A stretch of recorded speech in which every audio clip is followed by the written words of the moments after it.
Morning all. Topic तो आपने जो सब मैम ने शेयर किया होगा सबसे, right? Perspective of speciality nursing practice. क्या क्वेश्चन है, मतलब ये पढ़ के आपको क्वेश्चन हुआ होगा कि किसके बारे में है, क्या है वगैरह। आप में से 5 क्वेश्चन लेने हैं कि करियर और स्पेशलिटी नर्सिंग उसके बारे में कोई भी क्वेश्चन हो। ऐसा मत सोचना कि अरे मैं ये सवाल पूछूंगा तो कैसा लगेगा या कैसा लगेगा। देखो, वो 5 सवाल के बिना आगे नहीं बढ़ने वाले हैं। तो आप में से किसी ना किसी को तो एटलीस्ट 5 लोगों को मैं पूछ रहा हूँ कि 5 लोगों क्या कुछ है। चलो, स्पेशलिटी नर्सिंग के बारे में नहीं, करियर के बारे में क्या क्वेश्चन है वो पूछो। चलो, ऐसा भी पूछ सकते हो कि सर जीएनएम कंप्लीट करने के बाद या बीएससी नर्सिंग कंप्लीट करने के बाद सैलरी क्या क्या होती है, या क्या करियर चूज करना चाहिए, कुछ भी कुछ भी। Good morning. नर्सिंग इन एब्रॉड अपॉर्चुनिटी, ओके। दूसरा,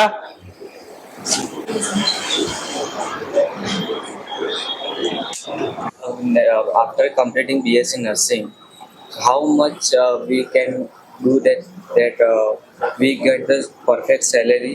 ओके, बीएससी नर्सिंग करने के बाद ऐसी कौन सी पोस्ट है जो different job post, different job positions. Okay, BSc nursing करने के बाद कौन कौन सी जॉब पोजीशन पे फोकस करना चाहिए, different job positions. Sir, BSc nursing के स्टूडेंट्स हॉस्पिटल के अंदर सर्जरी या उसके अंदर काम करते हैं। ओके, सर्जिकल फील्ड में नर्सिस का क्या रोल है, right?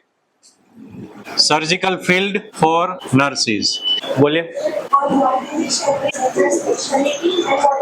Okay, choosing speciality nursing, right? और फर्दर स्टडी ऑप्शंस। और कोई क्वेश्चन है तो पूछ सकते हैं, हम 6th क्वेश्चन भी ले सकते हैं, कोई प्रॉब्लम नहीं। बोलो बोलो।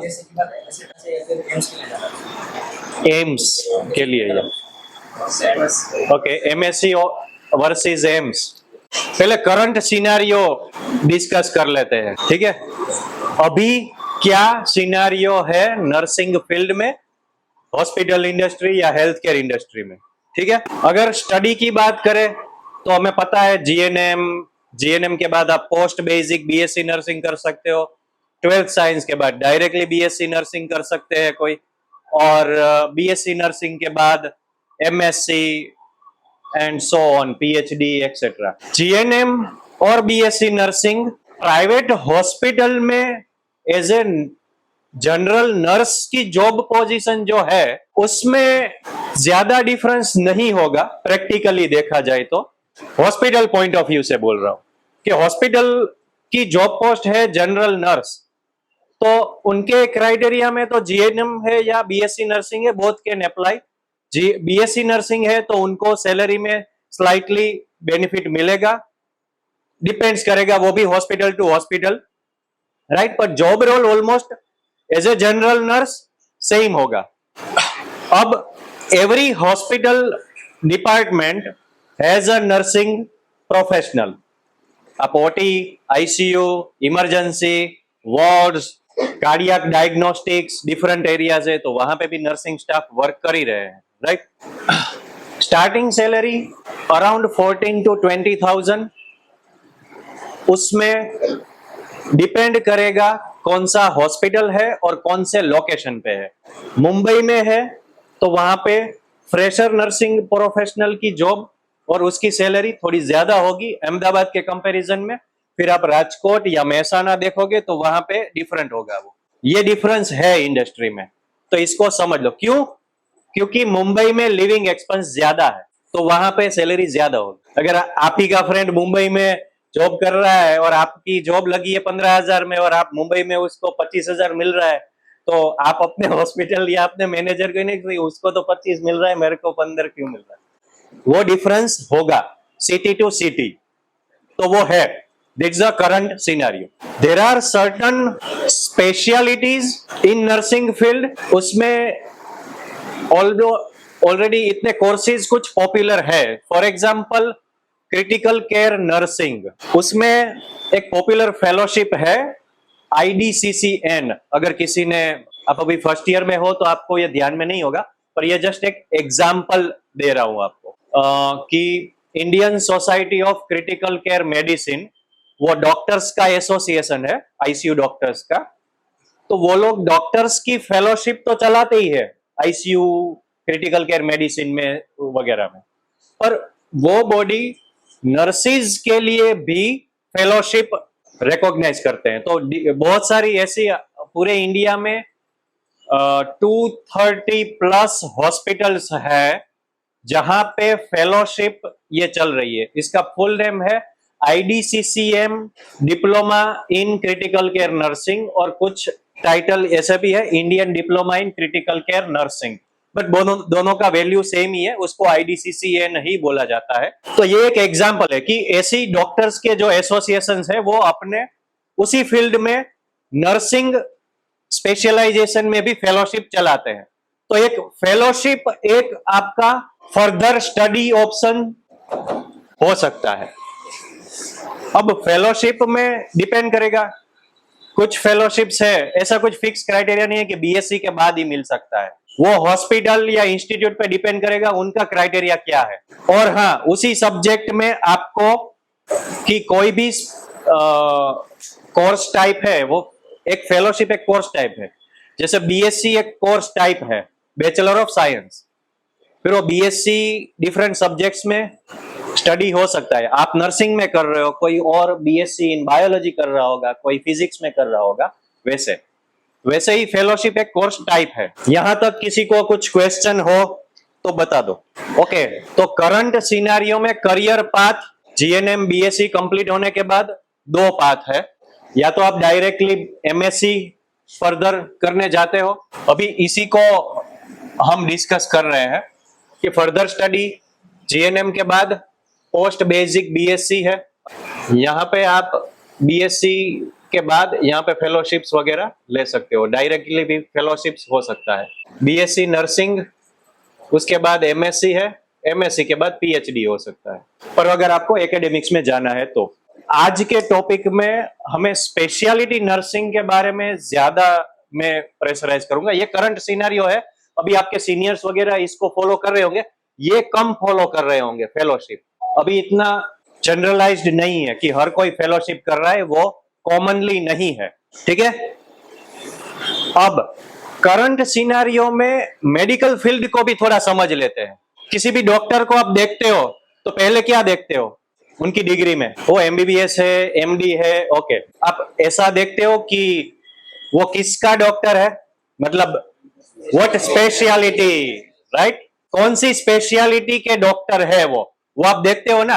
तो आप किसी हॉस्पिटल में जाते हो तो किसी नर्सिंग प्रोफेशनल को ऐसा पूछते हो कि आपकी स्पेशलिटी क्या है?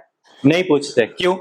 इतना नॉलेज नहीं है, हमने कभी इस तरह से सोचा ही नहीं है नर्सिंग फील्ड के बारे में, क्योंकि वो जनरलाइज्ड नहीं है, वो रूटीन पाथ में नहीं आता है कि मुझे स्पेशलिटी परस्यू करना है, ऐसा थॉट नहीं है हमारे दिमाग में। तो वही पर्पस है आज का स्पेशलिटी नर्सिंग। आज का पर्पस ही वही है कि आप में वो आप सोचना शुरू करो, रास्ते अपने आप मिल जाएंगे आपको। अब सोचना तो शुरू कर दिया कि स्पेशलिटी नर्सिंग, ओके, मुझे कोई स्पेशलिटी परस्यू करना है, तो कौन कौन सी है स्पेशलिटी ऐसी? चलो लेट्स, आप कितना सोच सकते हो स्पेशलिटी के बारे में, let us discuss. Paediatric nursing, gynaec, मतलब गायनेक, और उसको आप बोलोगे obstetric nursing, medical surgical nurse, psychiatry, एक कुछ ने एनेस्थेसिया भी बोला था ना, कार्डियोलॉजी, फिर कम्युनिटी नर्स, मिडवाइफरी में स्पेशलिटी क्या है? ओबीजी इज अ स्पेशलिटी। हाँ, तो आ गया वो, तो यहाँ पे मैं मिडवाइफरी आ गया, ठीक है ना, ये लिख ले। Critical care nursing, yes. Geriatric, yes. Neurology nursing is a speciality. Oncology,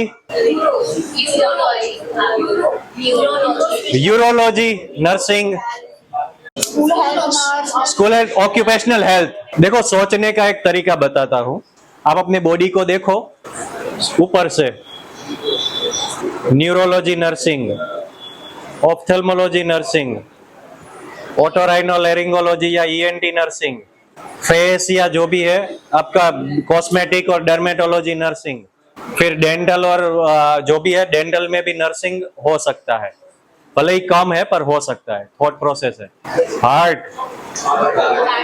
pulmonary, critical care, digestive system तो गैस्ट्रोएंट्रोलॉजी नर्सिंग, किडनी है नेफ्रोलॉजी हो गया, फिर यूरोलॉजी सिस्टम है तो यूरोलॉजी नर्सिंग।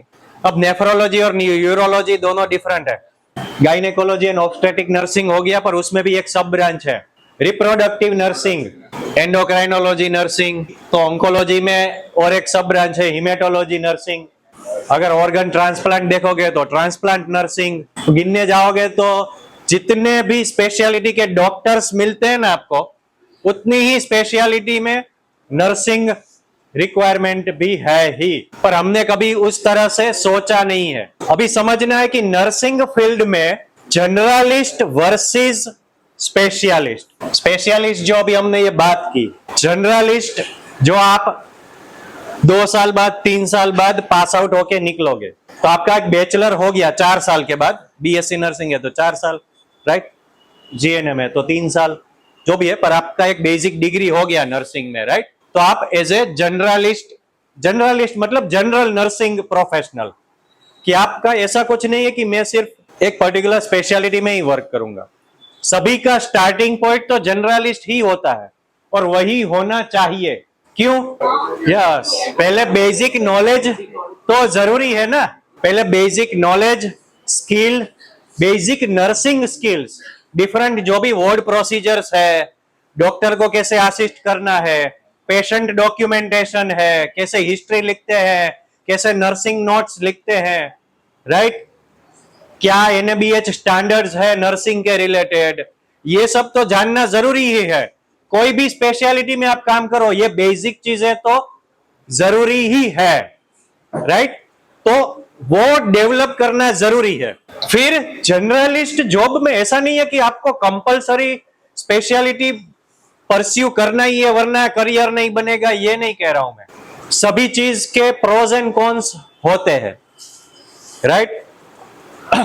तो एज ए जनरलिस्ट मैं ये सजेस्ट करता हूं कि आप 1 या 2 साल basic skills, standards, nursing practice के क्या है, डॉक्यूमेंटेशन, वो चीजों को आप समझो, एक्सपीरियंस करो, ऑन जॉब एक्सपीरियंस करो, उसके बाद कोई पर्टिकुलर स्पेशलिटी को परस्यू करो। वो इसलिए जरूरी है क्योंकि बेस बनना जरूरी है, अच्छा बेस, स्ट्रॉन्ग बेस बनना जरूरी है, राइट।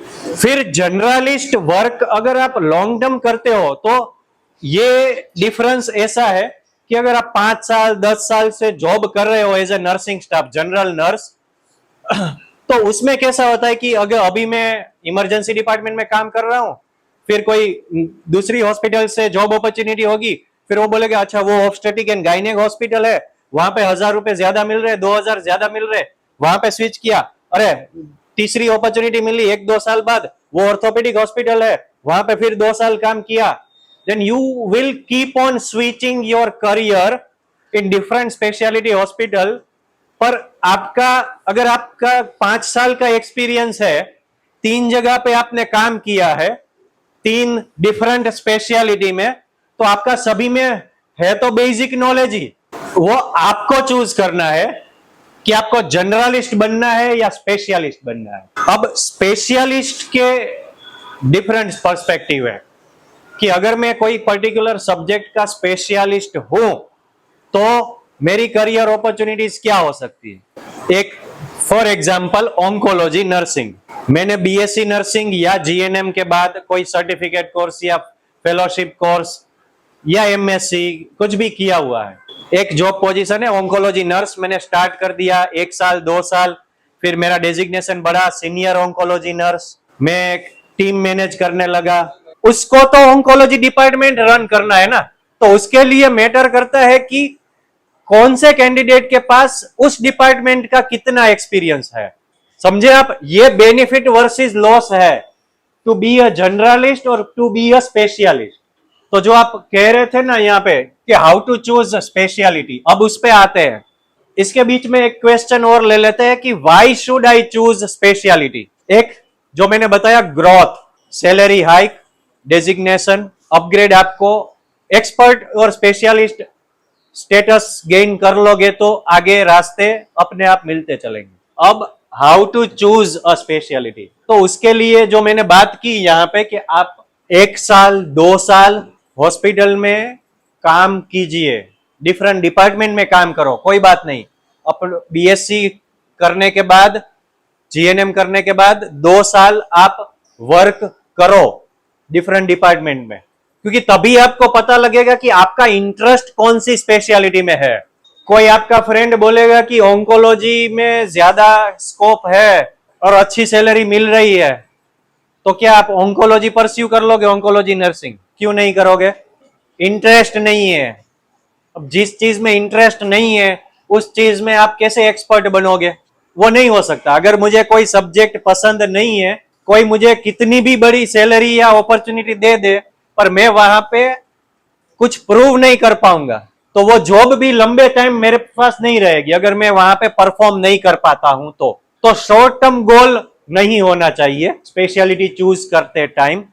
दूसरा, कोई भी स्पेशलिटी चूज करो तो पहले उसके बारे में जान लो। कैसे जानोगे? आपकी इंटर्नशिप के दौरान जान सकते हो। आप जो इनिशियल आपके करियर में एज ए जनरल नर्स आप काम कर रहे हो, उस टाइम पे एक्सप्लोर करो डिफरेंट स्पेशलिटी और डिफरेंट डिपार्टमेंट में, तो आपको पता लगेगा कि अच्छा, ऑपरेशन थिएटर में मुझे ज्यादा मजा आता है तो मुझे सर्जिकल कुछ स्पेशलिटी चूज करना चाहिए। मुझे कार्डियोलॉजी में ज्यादा इंटरेस्ट आ रहा है या उसमें मुझे ज्यादा हार्ट रिलेटेड डिजीजेस के बारे में मुझे ज्यादा इंटरेस्ट है, तो मुझे कार्डियोलॉजी नर्सिंग पसंद करना चाहिए। तो वो आपका इंटरेस्ट, क्यूरियोसिटी और वो सब्जेक्ट आपको कितना पढ़ने में मजा आता है वो जरूरी है। क्योंकि अगर एक्सपर्ट स्टेटस गेन करना है ना, तो आपको, जो हमने जो एग्जांपल लिया था ऑन्कोलॉजी नर्सिंग, राइट, आप इमेजिन करो कि अगर आप ऑन्कोलॉजी नर्सिंग का कोर्स करके 4-5 साल के एक्सपीरियंस के बाद अगर आप किसी डिपार्टमेंट के कीमोथेरापी यूनिट पे इंचार्ज की पोजीशन पे हो, तो क्या रिक्वायरमेंट होगी उस इंचार्ज की, उस जॉब पोजीशन की? एक, आपको ऑन्कोलॉजी और कीमोथेरापी के जितने भी standard nursing protocol, treatment protocol है वो पता होना चाहिए। कीमोथेरापी ड्रग डिलीवरी, उसकी सेफ्टी, सभी जितने भी कीमोथेरापी ड्रग्स है उसके side effects, indications, Contra indications, किस तरह से डिलीवर करना है, अगर पेशेंट में कोई दवाई चल रही है तो उसको कैसे मॉनिटर करना है, क्या डॉक्यूमेंट करना है, ऑन्कोलॉजिस्ट डॉक्टर के साथ क्या कम्युनिकेट करना है, किस तरह से क्लिनिकल नोट्स ऑन्कोलॉजी पेशेंट्स की आप लिखोगे, सभी कुछ डीप नॉलेज उसी सब्जेक्ट में जरूरी है।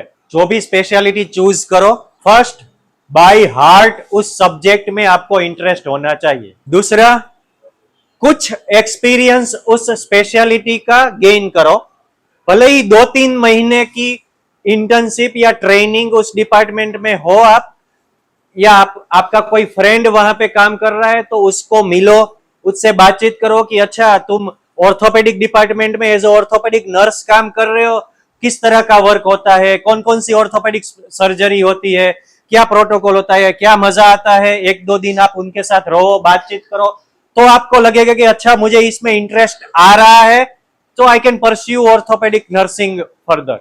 हाँ, किसी को कॉन्फिडेंट है कि नहीं यार, मुझे ऑर्थोपेडिक में ही या ऑन्कोलॉजी में ही इंटरेस्ट है, आई एम डैम श्योर कि मेरा यही इंटरेस्ट है, तो जरूरत नहीं है ज्यादा कुछ एक्सप्लोर करने की। अगर डिसीजन में कंफ्यूजन नहीं है तो straight forward go for that particular speciality. ठीक है। अब ये जो स्पेशलिटी है ना, मेडिकल सर्जिकल नर्सिंग, ये एमएससी का सब्जेक्ट है ना, एमएससी में ये सब्जेक्ट है, medical surgical nursing, MSc in medical surgical nursing, right. अब हमने जो यहाँ पे स्पेशलिटी दी है ऑन्कोलॉजी या यूरोलॉजी, शायद उसमें सब्जेक्ट आ रहा है वो, तो वहां पे भी अगर आप मुझे पूछो तो इसको भी मैं एज ए जनरल नर्स ही गिनूंगा। क्यों, वो बताता हूं। आपने किसी डॉक्टर की डिग्री ऐसी दिखी है जहां पे एमसीएच और MS oncology, urology and ENT वगैरह हो, एक साथ हो? सुपर स्पेशलिटी में आएगा कहीं पे भी, पर वो एक ही होगी, राइट? वैसे ही मैं मना नहीं कर रहा हूं कि आप वो परस्यू मत करो, पर अगर आप ये किया है आपने, then after that you choose, जैसे ही एक्सपीरियंस हो, आपको एक फील्ड चूज कर लोगे तो अच्छा है। ओके, एक क्वेश्चन है कि फेलोशिप करने के बाद सैलरी में कितना डिफरेंस हो सकता है, और दूसरा फेलोशिप का ड्यूरेशन क्या होता है। ये एक दो क्वेश्चन है नर्सिंग में फेलोशिप के रिलेटेड करियर। तो एक है फेलोशिप, नर्सिंग की जो भी फेलोशिप्स है उसका ड्यूरेशन आपको 6 महीने से लेके 2 साल तक वेरी करेगा, subject to subject it will be very.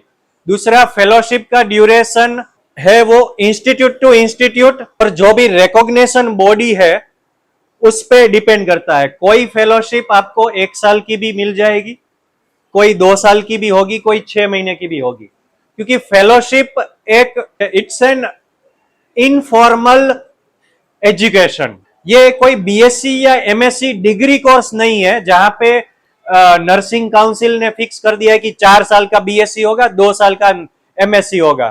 Fellowship में ऐसा नहीं होता है। Fellowship is something kind of on job training, और वो फेलोशिप डॉक्टर्स के लिए भी वैसे ही है।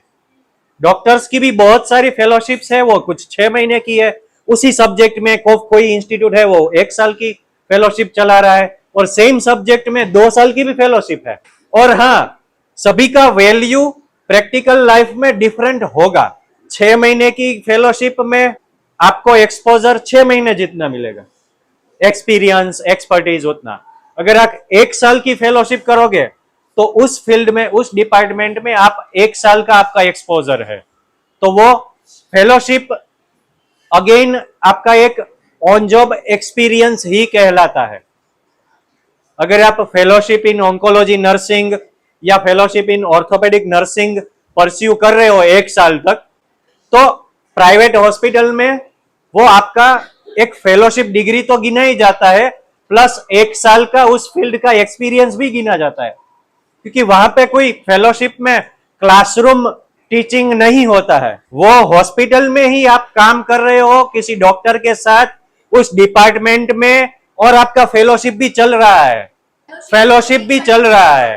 तो कोई फेलोशिप में कोई क्लासरूम बेस्ड स्टडी नहीं होता है। अगर आप, जो मैंने बताया IDCCN, Indian diploma in critical care nursing, right, तो वो जिस भी हॉस्पिटल में चल रहा है 2 साल का कोर्स है, तो वो 2 साल तक आप आईसीयू में as a IDCCN fellow nurse appointed हो, आप इंडिपेंडेंटली आईसीयू पेशेंट में डॉक्टर के साथ काम कर रहे हो, प्रोसीजर में असिस्ट करवा रहे हो, वो 2 साल तक।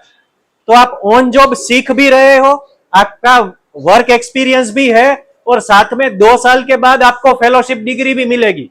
तो ड्यूअल बेनिफिट है ये। और जब जैसे ही आपका फेलोशिप कंप्लीट हो जाएगा, तो जहां पे भी आप अप्लाई करोगे वहां पे आपका प्रोफाइल एक जनरल नर्सिंग या जनरल आईसीयू में कोई किसी का एक्सपीरियंस है और आपका एक फेलोशिप किया हुआ है, तो एक डिफरेंस रहता है।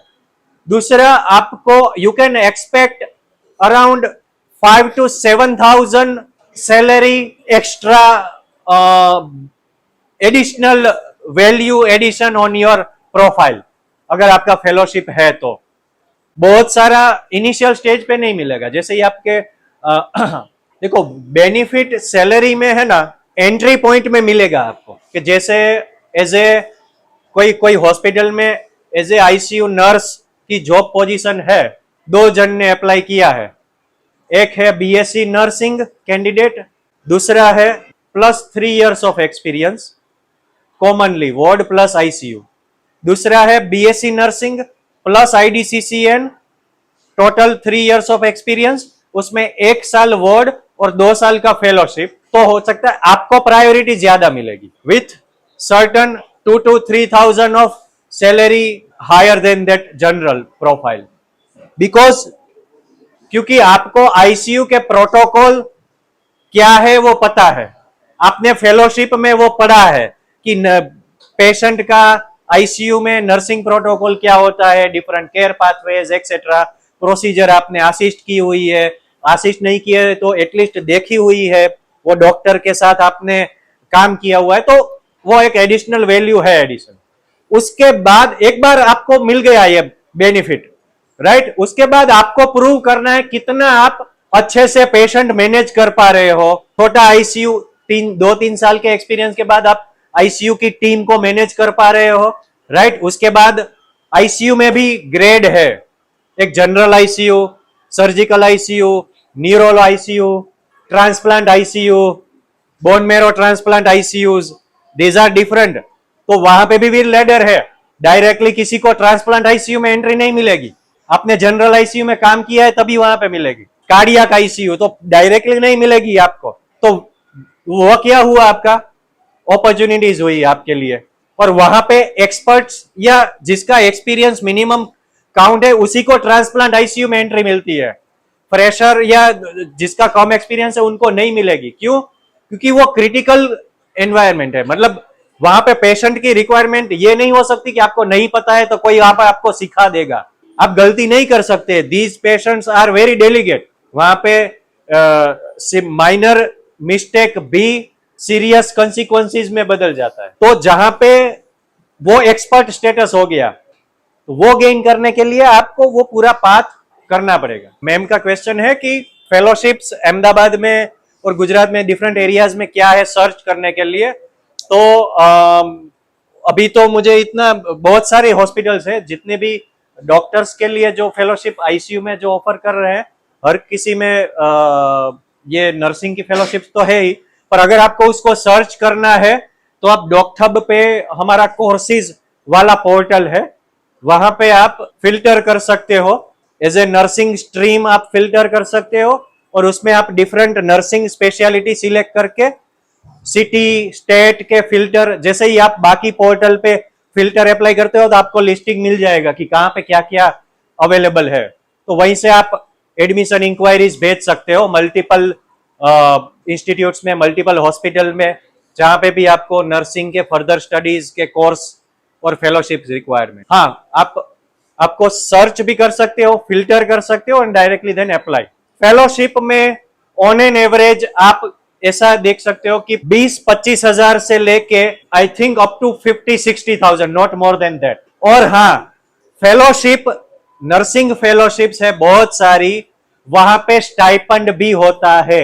आप आईडीसीसीएन कोर्स कर रहे हो आईसीयू में तो आपको मंथली स्टाइपेंड मिलता है, 15-20 हजार समथिंग वो स्टाइपेंड भी मिलता है, क्योंकि आप जॉब भी कर रहे हो ऑन जॉब वहां पे। थर्ड बेनिफिट है, राइट। फिर वो कोई भी होगा, ऑन्कोलॉजी फेलोशिप होगा, न्यूरोलॉजी होगा, जिस भी हॉस्पिटल में फेलोशिप कोर्सेज होंगे।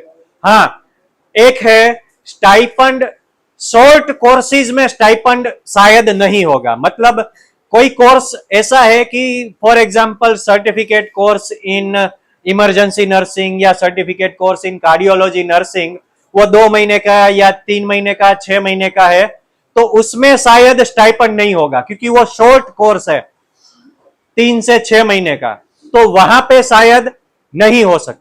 पर हाँ, 1 साल 2 साल का कोर्स है तो स्टाइपेंड होगा। आपको एडमिशन के टाइम पे वो पूछ लेना है कि स्टाइपेंड है नहीं है, एकोमोडेशन का क्या है वगैरह, वो सब चीजें आपको एडमिशन टाइम के पूछ ले। तो सर्जिकल फील्ड में, नर्सिंग में एक orthopaedic, trauma, neurosurgery, urology nursing, फिर है ऑपरेशन थिएटर नर्सिंग भी होता है कोर्स, जहां पे आप ऑपरेशन थिएटर नर्सिंग में, हाँ, उसके बाद आप पर्टिकुलर ऑपरेशन थिएटर के कोर्सेज कर सकते हो।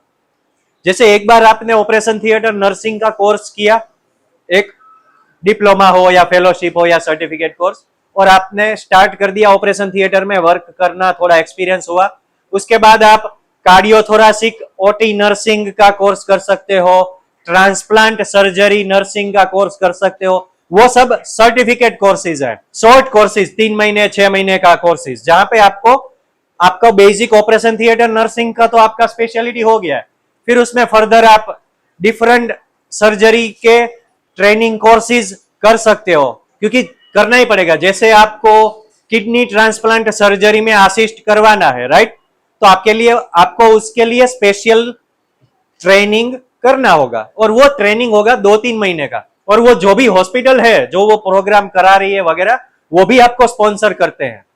तो वो फिर आपका वहां से फिर ऑपरेशन थिएटर में, सर्जिकल में, फिर डिफरेंट जगह पे आपका यू कैन क्रिएट। आपको कार्डियोलॉजी सर्जरी में, कार्डियोथोरेसिक सर्जरी में इंटरेस्ट है तो वहां पे आप स्टार्ट कर दो काम करना, ट्रेनिंग कोर्सेज वगैरह, तो वो एक आपका फिर वहां पे करियर होगा आगे, राइट। यूरोलॉजी में आप यूरोलॉजिस्ट के साथ यूरोलॉजी सर्जरी में असिस्ट करवाते हो, तो ये सारे सर्जिकल के जितने भी सर्जरीज आप, जैसे सर्जिकल ऑन्कोलॉजी, गैस्ट्रोएंट्रोलॉजी, तो वो सब सर्जिकल फील्ड के ही nursing. Okay, different job positions in nursing field. एक हमने बात की कि स्टार्टिंग जो भी होता है वो staff nurse, general nurse, junior nurse, associate nurse, ये सारे जॉब पोजीशंस है जो इनिशियल लेवल पे फर्स्ट स्टेप ये रहता है।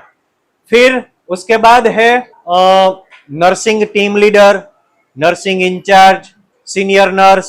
स्पेशलिटी रिलेटेड डेजिग्नेशन देखो तो orthopaedic nurse, oncology nurse, cardiology nurse, ICU nurse, OT nurse, ये सारे जॉब पोजीशंस है। जो भी स्पेशलिटी है उसके पीछे नर्स लगा दो, वही simple. Psychiatry nurse. Job position में कोई और, हाँ, यहाँ पे एडमिनिस्ट्रेशन में जिसको इंटरेस्ट है वो nursing administrator, nurse manager, nursing superintendent, उसमें फिर assistant nursing, nurse superintendent, deputy वगैरह वगैरह, वो सब है एडमिनिस्ट्रेटिव पोस्ट, वो भी है। फिर है क्वालिटी में भी जॉब पोजीशंस है। क्वालिटी नर्स, वो क्या करते हैं? क्वालिटी मतलब आपको एनएबीएच पता है, समझा देता हूं, बेसिक में समझा देता हूं वो। तो हॉस्पिटल में क्वालिटी नर्स का जो भी पोजीशन है वो एनएबीएच के स्टैंडर्ड्स नर्सिस में इंप्लीमेंट करना, उसके लिए सभी नर्सिस को ट्रेनिंग देना और उसके क्वालिटी इंडिकेटर्स को मेंटेन करना, वो पर्टिकुलर जॉब रहता है। नर्सिंग ऑडिट वगैरह हॉस्पिटल में वो टाइप के वर्क है। अब ये एनएबीएच क्या है? तो अगर आप कोई गोल्ड लेने जाते हो तो उसमें स्टैंडर्ड क्या होता है? क्या क्या देख के आप लेते हो कि कैरेट और हॉलमार्क, राइट? कि अच्छा हॉलमार्क है तो वो क्वालिटी है कि यार ये इसका क्वालिटी अच्छा है, बिना हॉलमार्क का कोई गोल्ड आप नहीं लोगे, राइट? तो हॉस्पिटल में ऐसा क्या है कि जो आप देख के जाओगे कि अच्छा ये क्वालिटी सिंबल है, ये हॉस्पिटल अच्छा है, इसमें क्वालिटी थोड़ा स्टैंडर्ड डिफरेंट होगा। वो क्या है? वो है NABH, national accreditation for hospital and health care providers. इसका फुल फॉर्म है national accreditation board for hospital and health care providers, NABH. वो हॉस्पिटल को स्पेशली उसको अप्लाई करना होता है और उसके स्टैंडर्ड्स मेंटेन करने पड़ते हैं, क्वालिटी स्टैंडर्ड्स, उसी हॉस्पिटल को वो मिलता है एनएबीएच। और हाँ, आपके लिए अगर आपने एनएबीएच एक्रीडिटेड हॉस्पिटल में काम किया है और तो आपका वैल्यू ज्यादा है इंडस्ट्री में as compared to non NABH hospital में काम करना। जो मैंने बात की थी ना आपको कि इनिशियली आपको नर्सिंग स्किल्स, पेशेंट डॉक्यूमेंटेशन और नर्सिंग के स्टैंडर्ड्स पता होने चाहिए, वो ये एनएबीएच स्टैंडर्ड्स। तो अगर आपने एनएबीएच हॉस्पिटल में काम किया है तो आपका वैल्यू और आपका एक्सपीरियंस, आपका प्रोफाइल में वो वैल्यू एडिशन है, ठीक है? और उसी स्टैंडर्ड्स में जो भी नर्सिंग के रिलेटेड जितने भी स्टैंडर्ड्स मेंटेन करने होते हैं हॉस्पिटल में,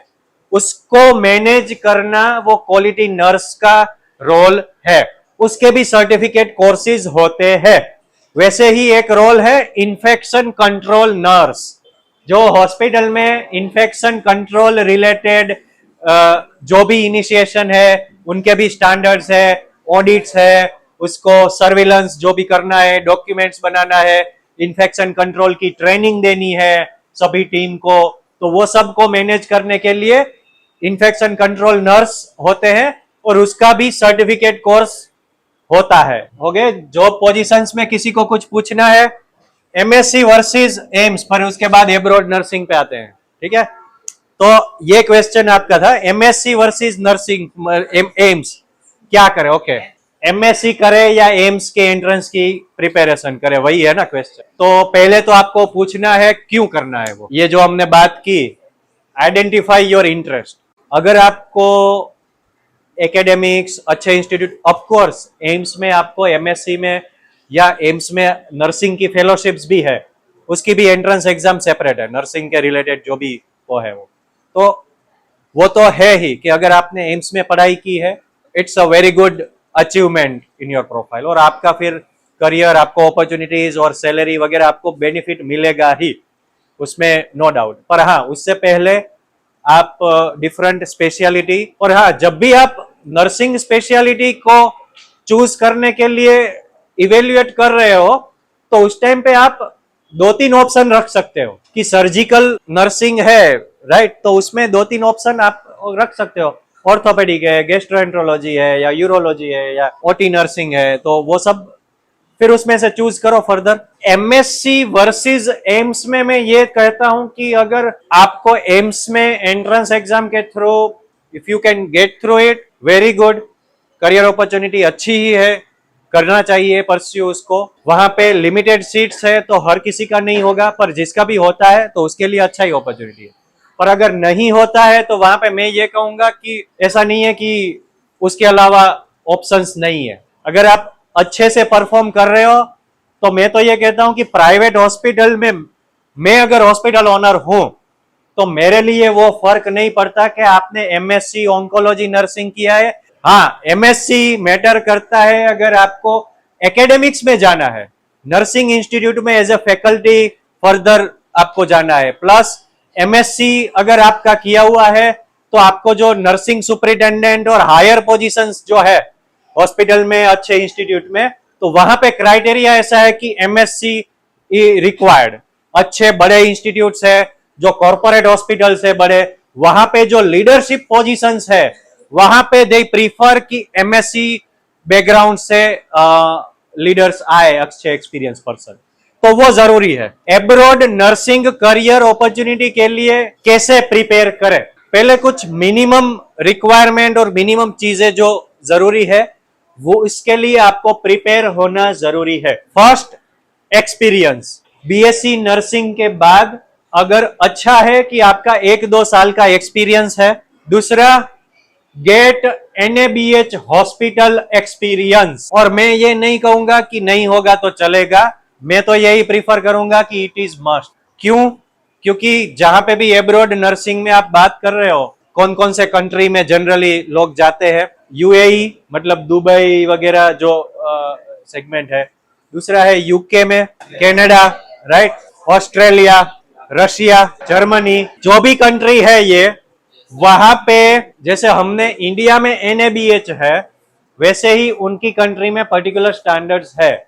और अगर ये डेवलप्ड कंट्री है, यूके, कनाडा, ऑस्ट्रेलिया वगैरह, तो वहां पे तो वो मैंडेटरी है, हर सारी हॉस्पिटल है वो किसी ना किसी क्वालिटी स्टैंडर्ड्स एक्रेडिटेशन से है ही। तो एनएबीएच जो हमारा जो एक्रेडिटेशन है वो ग्लोबली रिकॉग्नाइज्ड है, राइट। तो यूएस में उनका जेसीआई एक्रेडिटेशन है। तो बहुत सारे जो हमारे एनएबीएच के स्टैंडर्ड्स है वो सिमिलर है।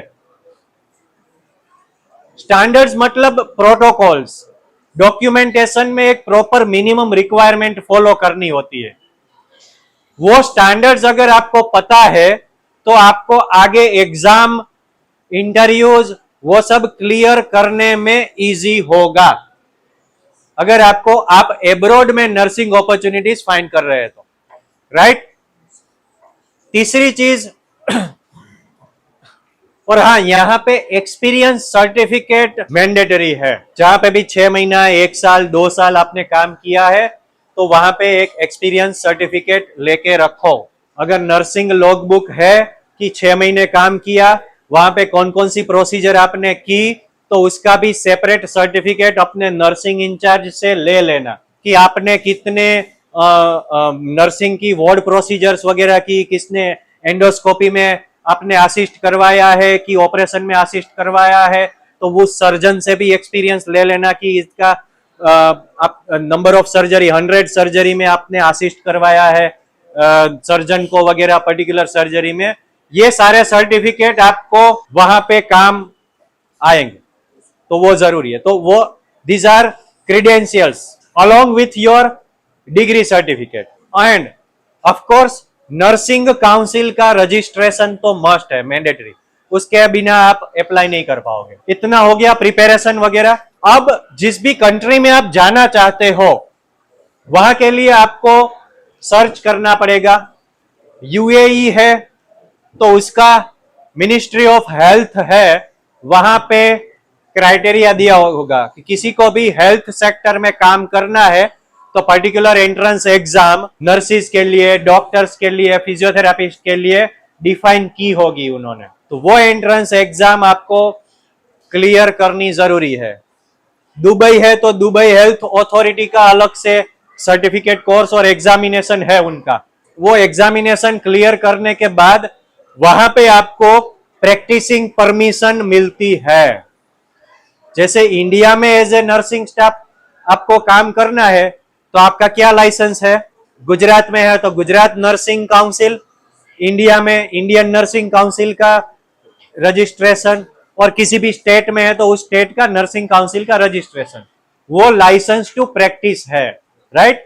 तो वैसे ही उस कंट्री में उसका है। और यूनाइटेड किंगडम यूके में है उनका जनरल नर्सिंग काउंसिल समथिंग है, मुझे चेक करना पड़ेगा, आई थिंक वही है, तो उसमें भी वही है। अगर आपको डिटेल में जानना है तो डॉक्टर के यूट्यूब चैनल पे हमने career nursing career guide in UK का एक सेपरेट वीडियो पोस्ट किया हुआ है, डिफरेंट गाइडलाइन प्रोसेस वगैरह, तो आप वो यूट्यूब पे चेक कर सकते हैं, डॉक्टर की यूट्यूब चैनल पे। हो गया। सेम कनाडा में भी उसका नर्सिंग काउंसिल होगा और उसका एग्जाम होगा। एग्जाम के बाद उन्होंने पर्टिकुलर लेवल, अगर उनके लेवल्स है तो लेवल 1, लेवल 2, लेवल 3 क्लियर करना होगा। लेवल्स नहीं है तो एक बार आपका एग्जाम हो गया, वहां पे आपको रजिस्ट्रेशन हो गया, वहां की काउंसिल या जो भी रजिस्ट्रेशन अथॉरिटी है वहां पे एज ए नर्सिंग प्रोफेशनल आपका रजिस्ट्रेशन हो गया। उसके बाद आप एज ए नर्सिंग एसोसिएट और असिस्टेंट नर्सिंग वगैरह वो फर्स्ट जॉब होगा। Directly independent nursing job develop country में कम अपॉर्चुनिटीज होगी, पर हाँ एसोसिएट नर्सिंग पोजीशन से यू कैन स्टार्ट।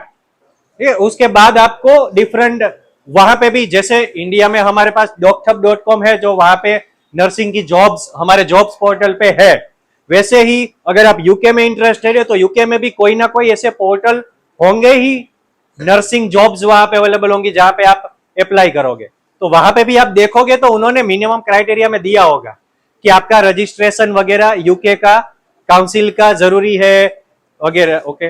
और हाँ, यहाँ पे एक और चीज आपको एडिशनल रिक्वायरमेंट होगी, वो है इंग्लिश प्रोफिशिएंसी एग्जाम।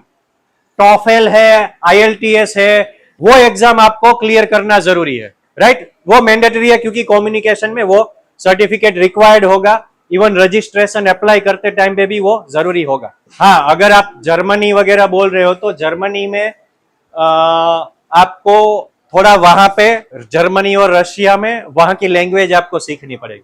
जैसे बाकी कंट्री में इंग्लिश एग्जाम का मैंडेटरी है तो वहां पे वो पर्टिकुलर, हाँ, वहां की लैंग्वेज का आपको। अब लास्ट पॉइंट जो अभी कवर करना है, अभी उसमें मैं ब्रॉडली आपको एक स्टेप की हाउ टू परस्यू, अब यहां से आगे क्या, फर्स्ट ईयर BSc नर्सिंग में हो आप, इसको कंप्लीट करो। आज जो भी हमने डिस्कस किया, एक आपको थॉट प्रोसेस मिला है, उसके आगे आपको एक्सप्लोर करना होगा ज्यादा से ज्यादा। एक जो मैंने बताया, get a basic nursing skills, documentation skills और स्टैंडर्ड्स, NABH स्टैंडर्ड्स जितने भी आप एक्सप्लोर कर पाओ वो अच्छा है। 1-2 साल का एक्सपीरियंस, तब तक आपको पता चल जाएगा कि कौन सी स्पेशलिटी आपको आगे फोकस करनी है, जहां पे ज्यादा जॉब अपॉर्चुनिटीज है, किस तरह से किसमें आपका इंटरेस्ट है वगैरह, उसमें आगे आप परस्यू कर सकते हो। Fellowships, certificate courses, MSc, PG diploma, different course titles है। प्राइवेट में जॉब करने के लिए कोई ऐसा मैंडेटरी नहीं है कि MSc ही चाहिए, PG डिप्लोमा ही चाहिए वगैरह। Certificate course is enough speciality nursing में। Identify few interest. 10 speciality nursing में एक्सप्लोर करने से अच्छा है 4 या 5 स्पेशलिटी आप शॉर्ट लिस्ट करो, फिर उसमें आगे पढ़ो और आगे एक्सप्लोर करने के लिए डीप नॉलेज में जाओ सभी चीजों में। और नॉलेज ऑन द जॉब आपके आसपास ही है।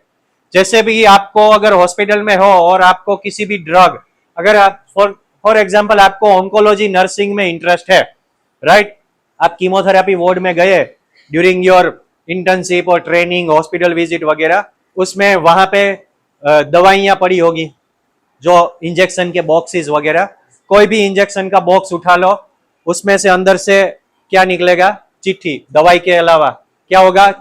वो जो लिटरेचर होगा, पेपर, वो क्या है? वो उस इंजेक्शन के बारे में A to Z इंफॉर्मेशन है। बस वो जेब में रख लो, वो वहां पे काम करने वाले लोगों को के लिए चलेगा, उनके पास 10 और इंजेक्शन पड़े हैं, वो कागज निकाल लो, उसको पढ़ लो, वहां पे वो दवाई के बारे में, वो इंजेक्शन के बारे में सब कुछ पता चल जाएगा। उसका indication, side effects, Contra indication, कौन कौन से डिजीज में किस तरह से प्रिपरेशन वगैरह डिफरेंट, तो वो आपके आसपास ही है।